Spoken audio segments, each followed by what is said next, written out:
I've no wishes anymore. I used to wish I had this, I wish I had that, I wish I could have done this, I wish I could have done that. But the day I can be there as a present father instead of just speaking to my daughters on the phone. So my journey in and out of prison for a young age, when I was 16, started 2 days when I was 16, my 16th birthday. Through addiction, active addiction, I was in a life of crime.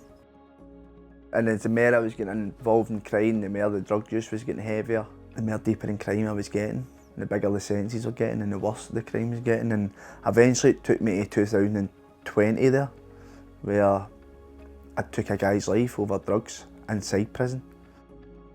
I used based on trauma.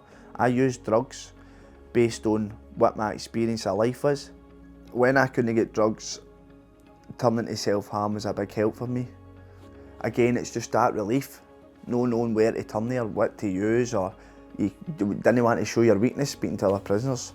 So doing that to me myself, it helped me cope with my time. There's a protocol in prison for suicide prevention, and if you tell them you're doing self-harm, they'll put you on that and they strip you back everything, so it makes you worse because you're in your own head, you're sitting in a cell with nothing in it and you've got nothing to wear, or all you've got to do is think, so it just makes you worse. My big turning point in recovery was there was a certain member of staff on my flat. She was actually my personal officer and she spoke to me like a normal human being. She actually sat down with me, asked what was going on. She spoke to me like a motherly figure. She didn't just treat me like I was a prisoner or a number. She actually wanted to know, she cared, she showed that bit of respect for me and gave me that bit of trust that I could open up to her. And when I did open up to her, she didn't put me on talk to me. She went down, go to nurses, she got the right people round about me to help me with this and guided me in the right paths. So eventually you break barriers down, you know, you break all these wee walls down, and then people see that you're really willing to change, they will help.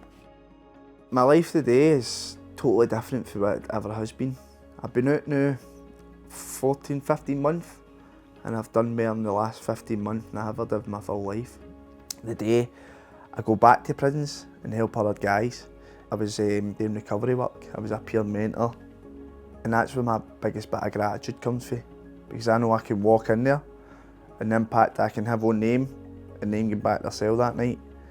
Just that bit of happiness, seeing somebody they know, a face that they can trust, and I know the difference that can make in a guy's life today.